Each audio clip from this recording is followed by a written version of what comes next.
episode. Today we are talking about Manchester United and we have our friend Shalin here. Hi. And obviously Shalin is a big Man United fan, and if you can see our video, if you're on YouTube, you can see his background, which is actually legit. That's one of the best backgrounds I've seen in any of our episodes so far. Thanks, And man. we'll get down to business. So let's talk about the past performances of the team so far. Like, how many games have gone by? 4, 5? Let's talk about them, or anything that you want to pick on specific games. So do you want, past performance wise, I'll go from since Ole joined. So when he joined, I think personally he did a very good job since joining. And with that team, third was the best possible they could have achieved. And they achieved that. And he has improved the attack. He did improve the defense very much by a lot last season. And midfield also, he has mostly sorted that out. At least last season. This season, the first 3 matches have been horrible, I think. There's a lot of individual errors. The tactics are not working out. And the Tottenham match was much of more of a freak result because of that red card. But still, it's been very disappointing, the past performances. I want to talk about this season. Since the beginning, I'm not only talking about United, but all big teams have not looked convincing at all. None of the big teams have. None of the big 6 have. Leicester defeated. I am talking about Leicester as the big 6 now because they have been a part of the big 6 for like 3 or 4 seasons now. They have been a part of the big 6 for a while now, but the problem is none of them have looked convincing. Leicester bet City and then they crashed to West Ham. So it doesn't look like it's an isolated incident of only United being bad at this moment. But considering the level at which United are playing and what you expect from the team and from all their loyal fans all over the world, it does look very, very bad, especially that Brighton game. I want to talk about the Brighton game because if it were not for that 100th minute penalty, it looked like all hope was lost. And for a better part of the game, it looked like Brighton were in control. Would you like to say something, not only about the Brighton game, but about the way they've been playing? So I think a big fault for this is actually going to go to the board. They didn't make any proper signings. The transfer window was very bad, I feel. And that actually, by making transfers, you motivate the team. You tell them that we are actually serious about the title challenge. We are serious about finishing as high as possible.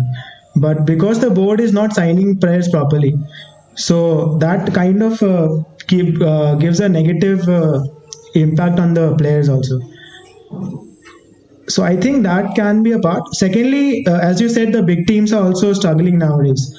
So I think that's mainly due to the fact that there's a lot of money coming in for other clubs also. Like in other leagues, most of the money is with the big teams. In EPL, in the Premier League, it's with other clubs also. So Leicester City have made a lot of they are very strong.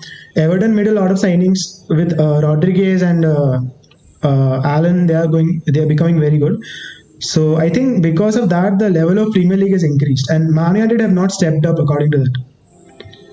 And exactly. So that brings us very nicely to talk about the new signings or the lack thereof.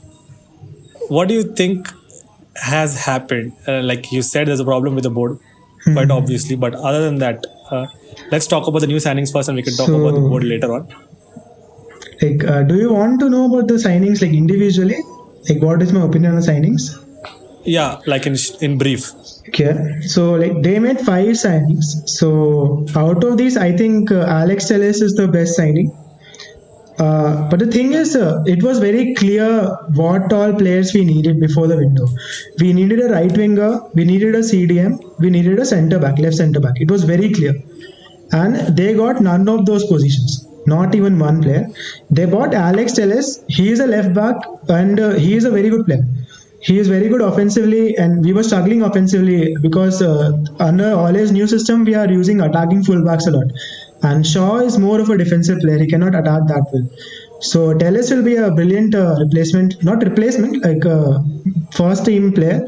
And whenever some big matches come or when the opponent's attack is also very good, maybe we can depend more on Shaw. So I think he's a brilliant signing, and he's also a dead ball specialist. Though that might not be like that helpful now because we have Bruno Fernandes. so he might not get a chance to like take a lot of corners or like, take a lot of free kicks. But that is somewhere he can help. Otherwise, Donny van de Beek is a good signing, as in he was a very budget signing. He didn't cost much, but we didn't really needed him. If you look at his position, he's an attacking midfielder. We already have two really good attacking midfielders in Pogba and Fernandes. Yeah. So I feel rather than signing Donny van de Beek, they should have gone for Thomas Partey because he was available for like only 50 million, which is pretty cheap for him, I feel. And it was a release clause. There was no negotiation. You pay 50 million, you get him. But for some reason, was he? But was he on the list for United in the first place? Because the only teams that I've heard him linked with, like the only team was Arsenal. See, he was on the list for United, I think last season at least. And we have been talking about, if you listen to like different other podcasts also, you will see that at least Man U fans wanted someone like Thomas Partey. He was on the list of the fans at least, and he should have been on the list of Man U. Like I don't know if it actually was on the list, but a CDM should have been on a list for Man U, even if not Partey, someone else, because we really need a CDM. Matic is getting old now. He cannot play every single match. McTominay, I feel, is not really a starter. He has not improved that much that he can start every match. He's more of a sub player, rotation player.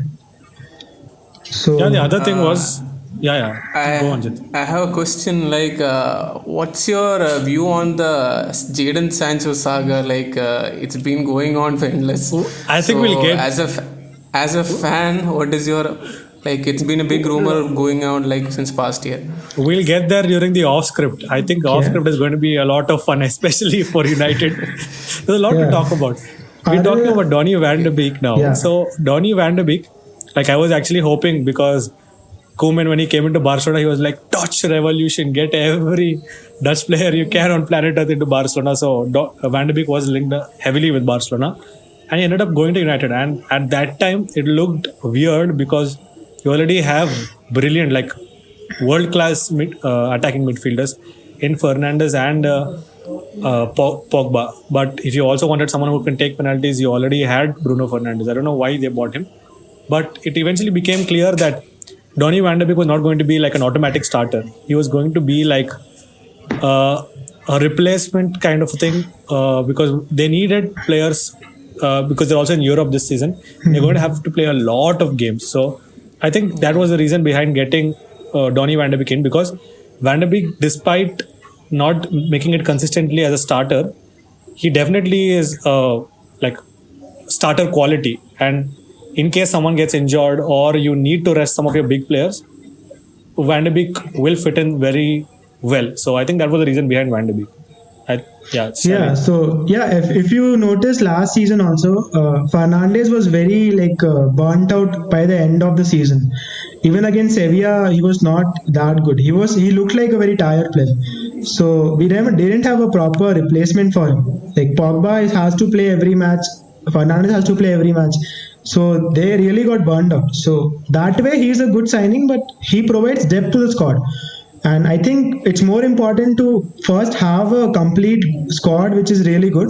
Then you can add depth to it rather than going for depth already. We have depth in midfield now, but our defensive line doesn't have quality depth in it, I would say. Maguire is not really doing well now. I think it's mostly because of the incident which happened.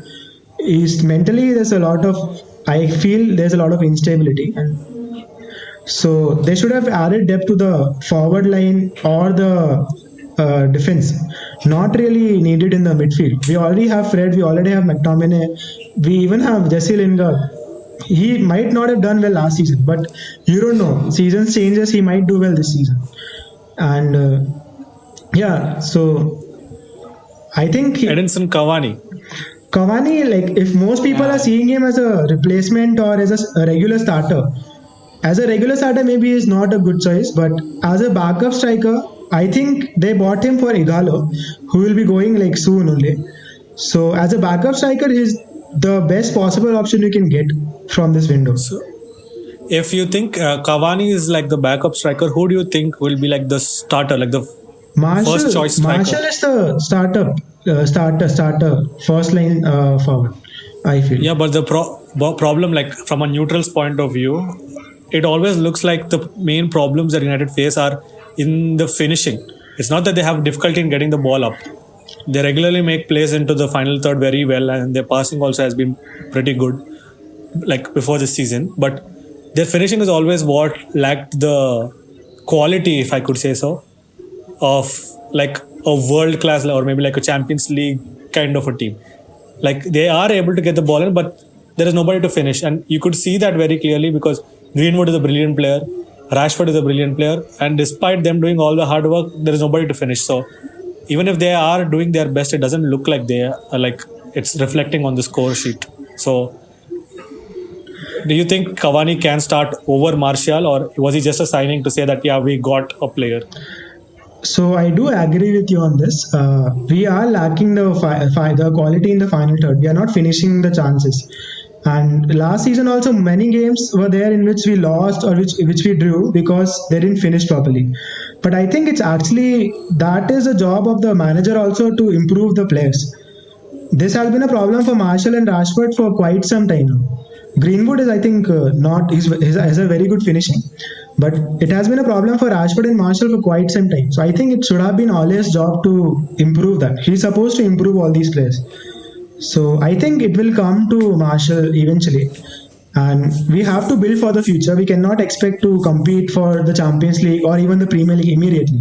We have come down. We have to accept the reality. We cannot have too much pride also that we are Man United will win title every season. Because if you look at the reality, we are not there right now. We are not at that level right now to win a title or win the Champions League. So thank you so much for saying that. You're the first United fan I have met in like the last 10, 20, 22 years of my life who's actually accepting that yeah, there's been a drop in quality since Alex Ferguson. Yeah, it's very obvious. There has been I think actually there has been a drop of quality since the Glazers took over the club actually. They have not been making smart signings, and Sir Alex was a manager at a different level.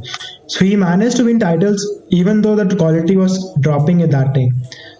And since then it has been dropping, and it has been dropping for many years, I think.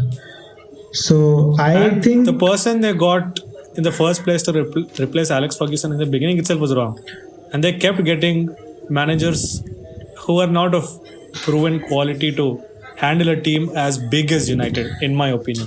David Moyes was not there. You got Jose Mourinho, but he has a reputation of splitting up the dressing room, and it showed very evidently on the field. Pogba was unhappy. 3/4 of the dressing room was unhappy. So, yeah, like you said, like the board could be to blame for most of it, but we'll talk about it in the off script. So, any other new signings, or even relatively new signings like Bruno Fernandes? Yeah, Talk about. No, there are two more signings. They signed Pellistri and Traore. So Oh yeah, sorry. I personally Traore doesn't start till January. next, But they have signed him, like only medical is left. So I think those were more of a panic buy actually. They wanted to make the fans happy that we have signed the right winger after the Jadon Sancho thing. So I think those are more of a panic buy.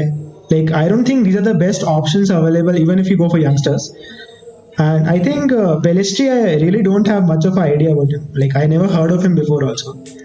So I cannot say much about him. Like whatever I've seen, like in YouTube or in highlights, he is a good dribbler and all, but I am not really convinced with him. He might even what I saw, like he's more of a right midfielder than a right winger. At least, and he's playing in a very small league. I don't know where he came from, but it is too much of a step up to suddenly play in the Premier League. So I think they should just loan him out for like a year or two, and then maybe possibly he can do well. Traore, I think, is actually might become a good player, but once again, he has not really played a lot. He used to play for Atlanta, so he played only he only had 3 appearances for them. That is very less to judge him actually for anything. But maybe he at least he has played in a bigger league, so he might turn out to be a good player. But I think these are definitely not immediate replacements at the right wing.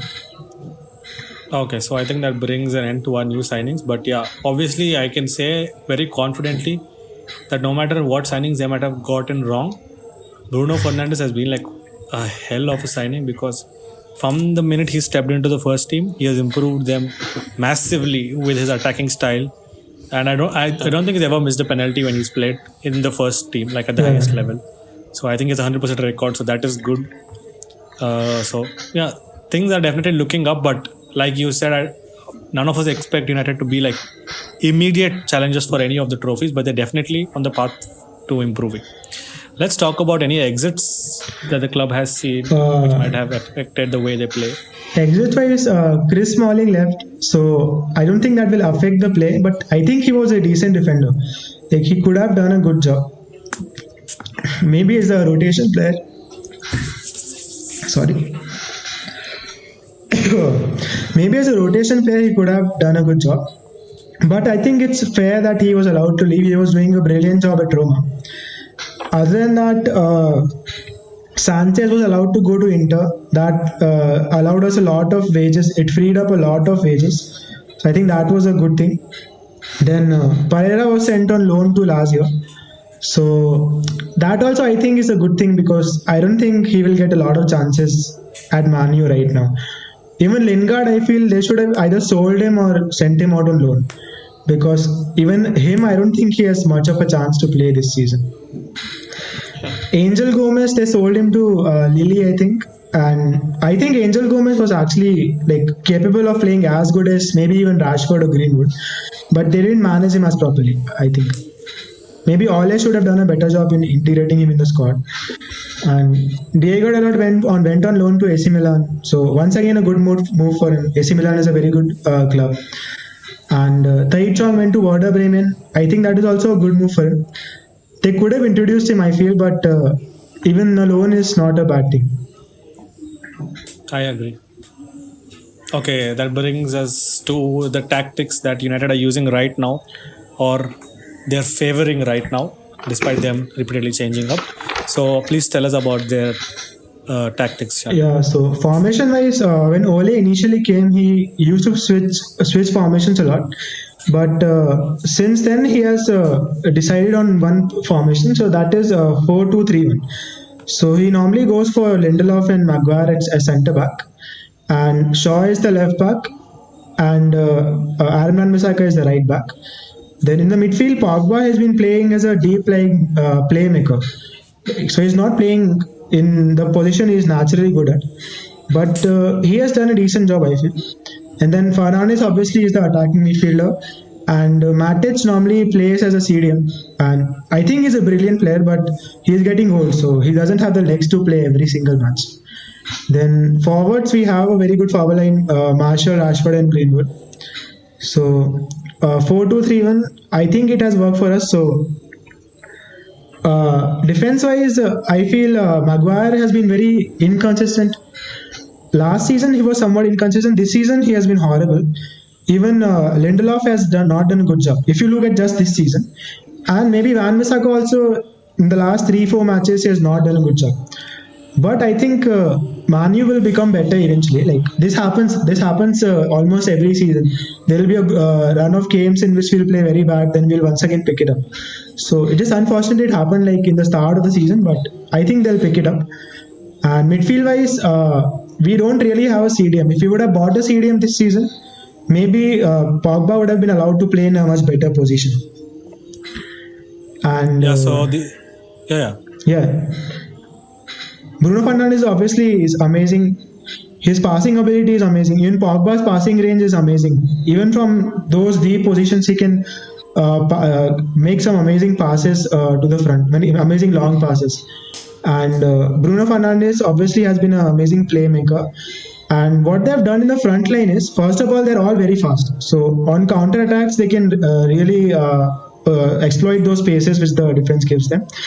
And they actually interchange a lot. So Martial is the striker, but sometimes he'll interchange with Rashford. Sometimes Greenwood will come in for Fernandes, or Greenwood will come in for Martial.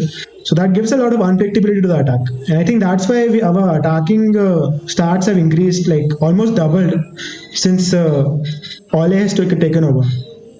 And even Fernandes has really improved our attacking stats. Yeah, so other than that, since we're already that was actually a very good way to break down the tactics, and you explained everything very well. So I think there's nothing more for me to add there or cross question you or add any other questions. So we'll move on to the possible XI. But in that, I would first want to ask, Wan Bissaka is primarily good, what should I say, in defense.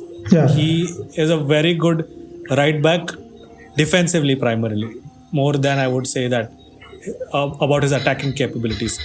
But since Ole is using them as attacking fullbacks, it's like you're not utilizing him to his full potential because you're not playing him the right way in his right position. So do you think it's affecting the way he plays, and in the long term it's affecting his career because he's being played out of position, and that makes him look bad despite him not being bad at all? So see, personally, since he has joined, when he joined, he was a pakka defender. He didn't used to attack that much. Since then, since he has come to United, he's actually improved his game, his attacking game, and he used to be a winger actually. So he has some, as if you look at the attacking intelligence, if you can say, so that he has. So I think he can actually do very well as attacking fullback, and his numbers have improved consistently since he has joined. So I think he has changed his game, and I think he has improved only. You cannot judge him based on the last 3 performances. He has been bad in the last 3 performances, but before that he was playing really well, I feel. Yeah, not only with the last 3, but in the last season also, especially at the end of last season when they were slowly picking up, he was attacking pretty well, like not on par with maybe other right backs or like proper full-fledged attacking right backs, but he was attacking. But that also led to lapses in defense from his side, especially because people are looking to exploit it. Because despite him being fast and him primarily being a defensive right back, when he was going forward, there was nobody to cover for him on the right side, and that was being exploited a lot.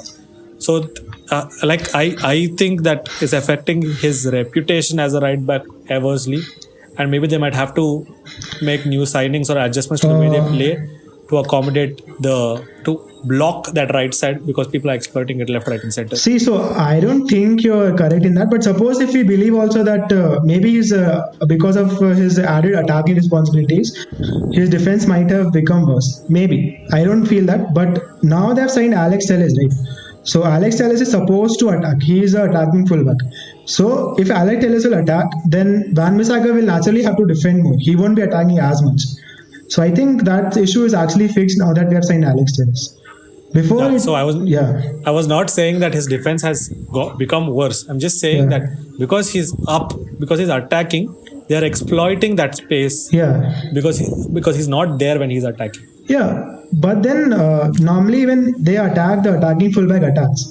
Normally the CDM drops back and joins the back 3, be it Matic or McTominay. So it's their job, it's the back 3's job. Many teams play this way. Many teams, when they attack, they have a back 3. So they all have spaces on the right and on the left. But that's the problem. The defense itself is bad, and whoever is supposed to be the CDM is not dropping back well enough, and that's like it looks ridiculous. Especially the last game that United played. Maguire was tackling his own teammates, and it was like super weird. And I don't mean to laugh or mock, but no, that is Maguire, correct only. It's just he's getting a bad rap, and he's not like doing anything to ease that off himself. It's becoming worse with every game that comes on. And now that he's being put under a microscope and they're viewing everything with a lot of scrutiny, every single thing that he does is going to be blown up. And if he's going to make errors of that magnitude, it is definitely going to affect them very badly. So do you think that 80 million they paid for him is actually being used in any good way now?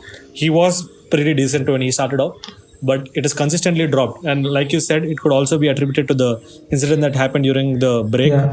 But he was not really at the top of his game even before that.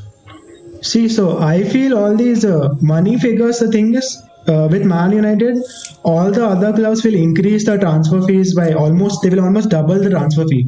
So if he would have gone to any other club, he would not have cost that much. So I think money-wise, I don't think it is fair on the player to judge him based on how much you paid for him. It depends on the club also. If you're going to Man United, who have people at least think that we have a lot of money, so they will naturally charge more. So I don't think we should judge on that. And other than that, I think Ole is at fault here. He knew that Maguire was under intense pressure since that, and mentally also he's not really in a proper state. He should have dropped him. The thing with Ole is he's not dropping all these big money signings, all these big players. Even Pogba, when he plays badly, he won't drop Pogba. He will still start Pogba. Now, it is nice that he believes in his first 11, but during Alex Ferguson's time, if any of the big players also, if they have a couple of bad games, he will drop them. Otherwise, what's the point of having competition, of having depth also, even in midfield, if you're not going to drop the bad players just because they're costing so much, just because their but that transfer also fees can was be so much. attributed to fans not backing the other managers as much as they backed Alex Ferguson. Alex Ferguson, when he started off, he had a bad start to his managerial career at United, if you can say that, because he had quite a few trophy-less seasons, like 2 or 3, but they backed him. Now it's not like that. Ole has lost a few games now, and there are already rumors of people sacking him and all that nonsense. So if you're not going to back the manager, he also might be apprehensive in dropping any of his star signings, because they'll say, we got your player for so much money and you're not playing him. So they'll automatically bring his credentials into question. So that would explain why he's not dropping any of the big names. The other thing was, I'm not saying that Maguire cost too much money, because he's having a bad time now, but if you see, he might improve by the end of the season. And if you look at it, he's already played 2 seasons now. He's going to play the second season now, and he's easily going to last another 4 or 5 years. So if you break that down, there was 7 years. If you break down 80 million, that's like 10, 12 million, which is pretty good if a defender is going to do his job well. So I'm not saying it's cost too much money, but when you spend a certain amount of money, you want players to be like, to have like a sizable impact, if not an immediate impact. So that is all I was saying. I'm not saying that Maguire is bad or worse or anything, because if they bought him for so much money, and when he was at Leicester, he was pretty good. I'm not saying he was like legendary level and all, but he was pretty good. Not as bad he is now. What you said about Sir Alex, so actually when Sir Alex joined, he had quite a bit of trophy-less seasons. And it's not that the fans backed him 100%. A lot of fans wanted him out. But the board, the owners, they backed him 100%. So I think owners are at fault. They are reacting too much to this social media. The numbers for the manager will drop on social media, or among the fans, they'll suddenly sack him. You have to stick with one person. And without a proper director of football, he won't, and no manager will get the proper signings he wants. Then how is he supposed to perform? The manager, how is he supposed to perform at the level of Man United? So I think they have to change the system a little bit to get a director of football. And then if they get a manager and he performs badly, then you have a fair say that it's the manager's fault. Right now, it's not all the manager's fault. I think Ole did a very good job in his last season. Yeah, so I think we can talk about all of this in the off script. We are straying off too much from the topic. Let's talk about your XI, your 11, and then we'll move on to the off script because it's very interesting. Yeah, so I'm going to go for a 4-2-3-1. And based on the recent press conference, Maguire is probably not going to play. He picked up a knock before the red card he got in the England match. So I'm going for a partnership of Victor Lindelof and Eric Bailly in defense. And left back, I think Telles won't start now. So Luke Shaw, maybe he'll be introduced slowly, so maybe he can come as a substitute. On the right back, Aaron Wan-Bissaka. Then in the centre mid positions, Paul Pogba, Bruno Fernandes are sure starters. I personally feel they should drop Paul Pogba, but I don't think he'll do that. And I think Matic should start, but we might see Van der Beek also. Possible, but I think mostly Matic should start. And on the right wing is a little unsure because I think Anthony Martial is out for 3 games and Cavani cannot play. So for forward, I'll go for Greenwood, and left wing is Rashford. So for right wing, that leaves either Mata or James. So I'm going for Juan Mata, but James might also start. So yeah, okay, so that finishes his 11, and that will most likely how they're going to play also. Yeah. So let's move off to our ops script, and we were talking about how they're not backing the manager enough and the Glazers reacting too much to that. I'll try to explain it as much as possible because I've done quite a bit of research on this. So United as of now are on the stock market. They're like a public company now. They're like an entity on the stock market now. So people can buy shares, etc., etc. So when they have a bad performance, the shares drop. So the value of the company, of the holding, drops. So since the Glazers went public with the club, they are being forced to make knee-jerk reaction. Despite them having majority of the stake and a controlling stake in the club, there are other investors in the club. So if you have a bad performance, your shares drop, your prices drop. So your should I say the company's value drops. So nobody wants that, especially when you've gone public and the whole thing about football being now viewed as a business. Because of that, everybody would want to have good results. But the Glazers, especially, like he said, they are managing them very, very badly, to say the least. And so I was talking about the stocks and all that. So in case they back the same manager and the same string of bad results continue, the thing is it will reflect on their share value in the stock market. So none of them want that. That is why I think they are forced to do those knee-jerk removals and appointments and etc., signings to save their face and all of that. Because your image on social media, most of the investors, as far as I know how the stock market works, that is mostly through movies and the newspaper, they don't really follow football that much. They think of this as a business and they invest into that. So if they see the stock dropping, people start selling off shares, that will cause a further decline in your value and all of that nonsense. So none of them want to take risks with that. And I think that's why when there's a social media thing that something is going wrong, or in the newspaper say something is going wrong, they immediately try to fix it because it will reflect badly on their stocks. So I think that would explain why they have to keep making things look good for everyone else, because that affects their stock value. And that brings me very nicely to his topic of not having a director of football. Every big club now, you see the reason behind the success is because of having good and reliable sporting directors, because they are responsible for all activities that the manager can't handle on his own. Now, football has grown to such an extent that a single manager cannot do everything. He can't do recruitments, transfers, appointments of other backroom staff, all of that. So they have different positions for that. And at United, they don't have a concrete position for that. And who is this? Ed Woodward or someone handles that? Yeah. And he is a businessman. And as far as businessmen are concerned, their only thing is making money. So for them, getting players, so basically this is like a Barca board kind of situation. You're spending a lot of money to get names who might not even fit your system, who might not do any good for your team, and in the long run actually harm, because they are taking a chunk out of your finances in wages and in the transfer budget, etc. But they are businessmen. They don't understand how football works, how teams are built, how managers work, the tactics and all that. All they know is this will look good, and this is what will sell merch, this is what will sell tickets, this is what will have more likes on social media, this is what we can market more.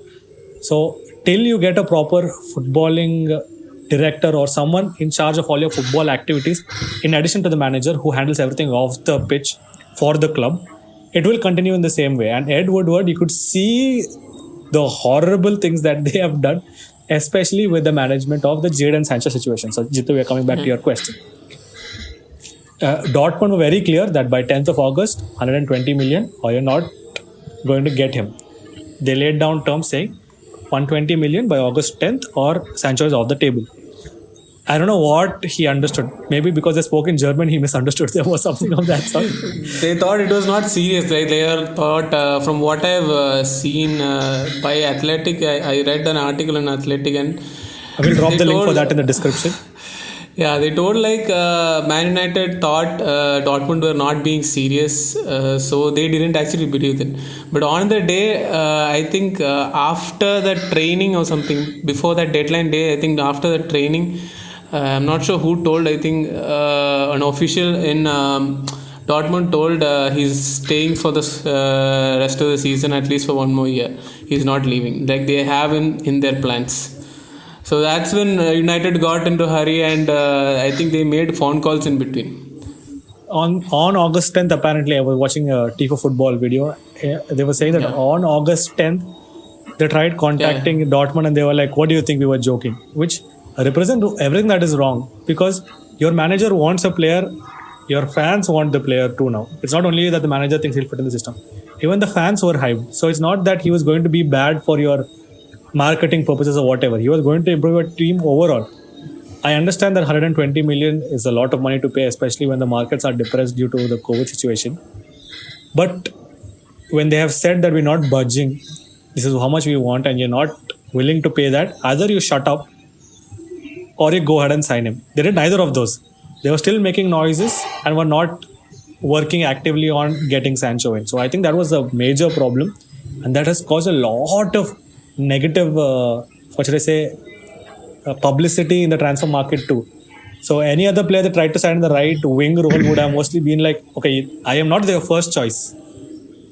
I am not going to like. They're not going. I don't know. They're not going to trust me as much as they wanted. Like as much as they would have trusted Sancho if they would have got him. So I think that would have reflected more badly on any signing they wanted to make during the transfer window. Shalin, your opinions about this? So yeah, I do agree. The way they handled the situation was very bad.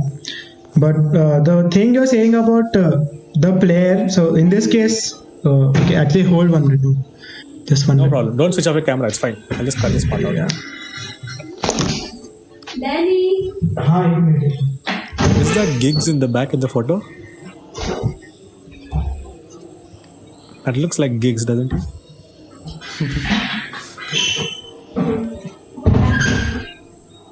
This fellow apparently got a jersey for 800 raw. We should also buy. I 800 definitely raw. want PSG.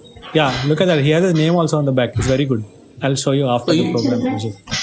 Like, is it including? Yeah, everything. Everything is 800 and he got it on Instagram apparently. And he says the print quality also very good. It won't come off and all that. Don't stop your recording. Let it continue. Yeah, I haven't stopped. We'll cut this out, no? Yeah, don't stop. Because otherwise it's very difficult to again line up everything. So if I can just cut out everything. Yeah, sorry for that. Yeah. Yeah, so I feel it is true what you said. I agree with that. They did not handle the situation very well. But I feel that the thing you said about the right winger, like he was supposed to come as right wing, so in place of Mason Greenwood. If Mason Greenwood or any player in Man United feels that any position in the team is for him, and if any other player comes for that position, he is not being trusted, then that player should not play for Man United. There's always going to be competition in every position. It has been that way for many years. So that is not the thing. We need depth in attack, and if you would have come, you would have gotten that. So, but otherwise, if the way they handled it was very bad. So there were two things: either you can afford him or not afford him. So the thing with Manu is, as you explained, the money thing they have to pay to the investors and all. So there's some fixed amount they have to pay every year. So, and because of COVID, the money was not that much this year. Like Manu has a lot of money, but they don't have as much money as maybe City or PSG. So I don't think they can throw money at every problem that comes up. Like City and PSG, they can just throw money at every single problem, and it will probably work for them. But Manu doesn't have We that are not much. trying to insult any of the City fans or PSG fans. Sorry, yeah. Please, yeah. But look at City now. They spent 200 million just on defenders, and many of them just flopped. So, and no one is talking about it because they can just throw the same amount of money on some other player. So you cannot say the same for Man United because they don't have that much money. So there were two things. Either you can pay for him. I think 120 is a very good price for Sancho. He'll probably be worth like almost 200 million next season, even if someone buys him. So, but if you cannot afford him, then move on. Man United should not be waiting for a player that they have to buy him. If you cannot buy him or if he doesn't want to come, move on, get some other player. There were many right wingers available. Could have gone for Adama Traore. Chiesa was available. He went to Juventus. He is a very good player. There should be a list, and if some player is not available, doesn't matter for how long we are chasing him, doesn't matter how much he cost. If he doesn't want to come to Man U or you're not able to get him, he wanted to come to Man U. Sancho wanted to come, but they cannot afford it. If you cannot afford it, just move on. Don't make such a saga out of it. So I think that is because this guy Ed Woodward is not really has a footballing mind. He's a pure businessman. The Glazers trust him a lot because he was the guy who managed the buying of Man U. They bought Man U as the major shareholders. So he was the person who managed facilitated that. So they trust him a lot, but he is very good. He's a very good businessman. That is true. Like since he has joined in, even though Manu's performance has gone down consistently, the clubs, the profits and all, they have increased. Even now, it is keeps on increasing. So he is a very good businessman, but he doesn't have a footballing mind. So I think they should get a director of football and keep Ed Woodward also. There's no need to keep him, like sell him, sack him or anything, fire him or anything. He is doing a good job on the business end, and get a director of football. Let him do a good job with the transfers. Because the thing is, nowadays in the modern club, like the manager keeps on changing, even for other clubs. A manager won't stay for 20 years like Sir Alex said, was there. So Sir Alex was like a director of football for us because he was there for such a long time. So he can mold the team slowly in his vision. Now the managers keep on changing. So when David Moyes left, then Louis van Gaal had a team which was partly David Moyes' team, partly his team. Then he changed his team a little bit, they sacked him also. Then the next manager came. Yeah. Part of the team was his, part of the team was of the previous manager, Mourinho. And then after Mourinho, Ole came. Half of the team is his, like part of the team is his, part of the team is Mourinho's. So that's why we need a director of football. Director of football is supposed to be the person like who is going to have a long-term vision. And the manager is supposed to give him a list of players he wants. Now it's up to the director of football to like decide which player suits the club for a long term. Because if they keep on repeating cycle of like buying top players, then having a good season, the moment they'll have a good season, they'll stop buying players. They'll have a bad season. The popularity of the club will drop down.